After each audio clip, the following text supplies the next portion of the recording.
Assalamualaikum warahmatullahi wabarakatuh. Halo fun student, bagaimana kabarnya hari ini? Semoga kalian dalam keadaan sehat ya. Oke, pada hari ini materi pembelajaran yang akan dibahas adalah materi kelas 10 SMA mengenai materi ekonomi, yaitu tentang pembagian ilmu ekonomi. Maka dari itu, yuk kita simak. Oke, pada video kali ini akan membahas materi mengenai pembagian ilmu ekonomi. Ini adalah materi di kelas 10 SMA. Oke, mari kita simak. Oke, untuk pertama adalah pengertian dari ilmu ekonomi. Ilmu ekonomi sendiri adalah merupakan cabang ilmu yang berupaya dalam mengkaji perilaku-perilaku manusia dalam upaya memenuhi kebutuhan, juga menjadi salah satu cabang ilmu sosial di mana ekonomi memiliki kedekatan dengan realitas kehidupan manusia di masyarakat. Jadi sangat erat kaitannya dengan kebutuhan, perilaku-perilaku manusia, serta kebutuhan-kebutuhan lain yang sangat melekat pada kehidupan yang real atau nyata. Selanjutnya, ilmu ekonomi dibagi menjadi 3. Tujuannya adalah mempermudah pembelajaran juga pemahaman terkait ilmu tersebut. Oke, apa saja dari ketiga tersebut? Yang pertama adalah ekonomi deskriptif. Nah, ekonomi deskriptif merupakan ilmu ekonomi di mana cabang ilmu ini mengumpulkan informasi terkait masalah ekonomi secara nyata, relevan atau faktual. Nah, untuk kelompok ya dari ekonomi ini menunjukkan kondisi yang sebenarnya pada perekonomian yang terjadi di masyarakat. Di mana deskriptif itu kan seperti halnya kita mendeskripsikan sesuatu atau menggambarkan sesuai kondisi yang ada atau kondisi nyata. Nah, caranya adalah data-datanya dikumpulkan oleh kelompok ekonomi deskriptif dengan melakukan identifikasi, ya, pendefinisian, kompilasi informasi, atau bahkan sampai ke tahap pengukuran fenomena. Nah, kemudian data-data tersebut disajikan baik dalam bentuk angka maupun statistik. Jadi setelah digambarkan, dideskripsikan, juga ada data dalam bentuk angka, ya, atau gambarannya dengan mudah, seperti contoh berikut. Nah, ini adalah contoh ekonomi deskriptif. Contohnya adalah data kondisi ekonomi suatu wilayah. Ini merupakan data yang dirilis oleh BPS atau Badan Pusat Statistik dari kota atau dari provinsi. Ya, kalau di sini Provinsi Banten di bulan Februari 2025. Di sini menggambarkan, ya, ada gambar statistika, angka, presentase, bahkan juga ada deskriptifnya. Nah, di posisi bawah ya pada Februari 2025 terjadi deflasi year on year Provinsi Banten sebesar 0,66% dengan indeks harga konsumen atau IHK sebesar 104,79. Nah, definisi terdalam terjadi di kota Serang sebesar 1,32% dengan IHK sebesar 104,50 dan deflasi terendah terjadi di kota Tangerang sebesar 0,04% dengan IHK-nya sebesar 104,62. Nah, ini adalah deskripsi yang menunjukkan dari data di atas, ya, dijelaskan secara rinci bahwa ini kondisi indeks harga konsumen. Nah, ini adalah data-data yang bisa kalian juga dapatkan melalui website. Semisal kalian ingin mendapatkan dari BPS kota di wilayah kalian sendiri atau di provinsi-provinsi yang ada di Indonesia, ya, silakan kalian bisa mencari atau mengunjungi website dari Badan Pusat Statistik, gitu ya.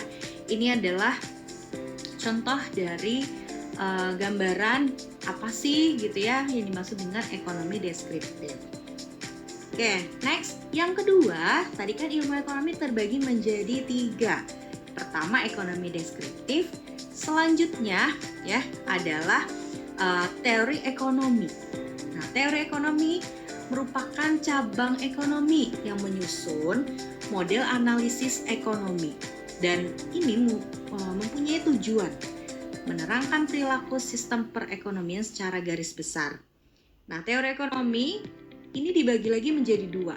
Ada makro dan yang kedua mikro. Makro itu artinya luas, secara keseluruhan, besar. Jadi pembahasan dari teori-teori ekonomi secara luas. Contohnya, misalnya ada masalah-masalah perekonomian yang terjadi di suatu negara, pengangguran, kemiskinan, pendapatan per kapitanya seperti apa, pendapatan nasional, gitu ya, atau terjadi hal-hal permasalahan makro.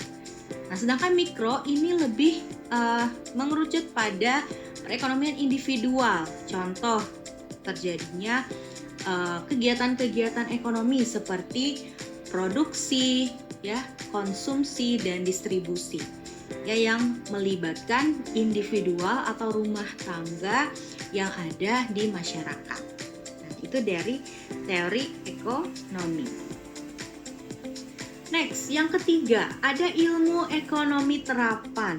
Jadi tadi yang pertama ada ekonomi deskriptif, yang kedua teori ekonomi, dan yang ketiga ada ilmu ekonomi terapan. Nah, di ilmu ekonomi terapan ini dibagi menjadi 8 konsep ilmu ekonomi. Kita lihat yang pertama ada ilmu ekonomi moneter. Nah, moneter itu biasanya pembahasan tentang uang, perbankan, atau lembaga keuangan yang memang ada dan bergerak di negara.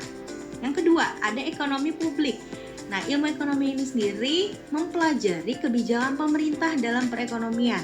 Tentunya kebijakan pemerintah itu bisa jadi ada kebijakan-kebijakan ekonomi, misalnya fiskal ataupun moneter yang diterapkan, gitu ya. Jadi sebenarnya ilmu ekonomi terapan itu adalah penerapan ilmu-ilmu ekonomi yang dijalankan di suatu negara atau dilakukan, diimplementasikan oleh masyarakat. Ya, ini yang kedua tadi. Yang ketiga, ada ilmu ekonomi industri. Nah, ini pembahasannya interaksi nih dengan produksi yang ada di perusahaan dalam penindustrian. Ya, banyak kegiatan-kegiatan industri yang bisa kalian lihat gitu ya, yang bisa kalian cari banyak dari berbagai sumber. Oke, ini ada 3, kita lanjut. Yang keempat ada ilmu ekonomi internasional. Nah, ini udah pembahasannya luas banget ya. Ilmu ekonomi internasional berarti kegiatan perekonomiannya sudah melibatkan antar bangsa. Ya, jadi nggak cuma Indonesia aja, tapi sudah melibatkan antar kerjasama dengan negara luar, gitu ya. Contohnya kegiatan ekspor impor, ya, penerapannya itu sendiri. Yang kelima, ilmu ekonomi regional. Regional di sini artinya pembelajaran wilayah ya. Nah, antar wilayah ini terjadi bagaimana sih interaksi ekonomi perkembangan di suatu wilayah. Misalnya di wilayah Jawa Barat, ekonomi itu seperti apa, gitu ya, pendapatannya bagaimana, apakah pengeluaran dengan pendapatannya itu ya surplus, defisit maupun lainnya, serta apakah di tiap-tiap daerah sudah mendapatkan kesejahteraannya di ekonominya, gitu ya, apakah masyarakatnya sudah mendapatkan gitu ya keadilan ya dari segi pemerataan ekonomi. Nah, ini dalam ilmu ekonomi regional. Yang keenam, ilmu ekonomi SDA atau sumber daya alam. Pembahasannya tentang ya sumber-sumber daya alam yang optimal menurut ekonomi. Sumber daya alam banyak ya, sangat banyak. Apalagi Indonesia khususnya punya keanekaragaman ya, punya kekayaan alam yang sangat luar biasa. Oke, itu yang keenam. Dua lainnya adalah ilmu ekonomi SDM dan ilmu ekonomi syariah. Ilmu ekonomi SDM artinya sumber daya manusia. Ini pembahasannya lebih kepada bagaimana kompetensi sumber daya manusia yang ada di suatu negara. Apakah ia dapat memberikan peningkatan skill atau kemampuannya untuk ia bisa gunakan, manfaatkan dalam produktivitas bekerja, gitu, atau banyak nih kemampuan yang ia miliki sehingga memudahkan ia untuk mendapatkan pekerjaan.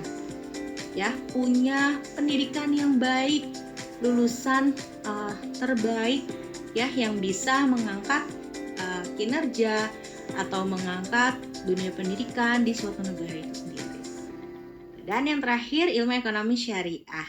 Nah, di sini ilmu ekonomi yang menerapkan syariat Islam. Misalnya ada sebuah perbankan ya berbasis syariah yang telah didirikan di suatu negara, kemudian sudah diterapkan dengan sesuai syariat Islam.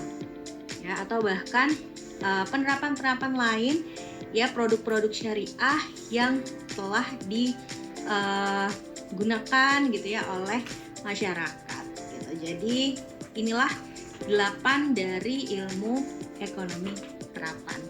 Oke, itu dari pembagian ilmu ekonomi. Jadi tadi ada yang pertama ekonomi deskriptif, teori ekonomi, dan yang terakhir ilmu ekonomi terapan. Oke, baik, terima kasih banyak untuk video dari pembelajaran hari ini. Sudah cukup mengenai pembagian ilmu ekonomi. Bagi kalian yang sudah menonton, jangan lupa di subscribe, like, dan komen. See you on the next time. Terima kasih.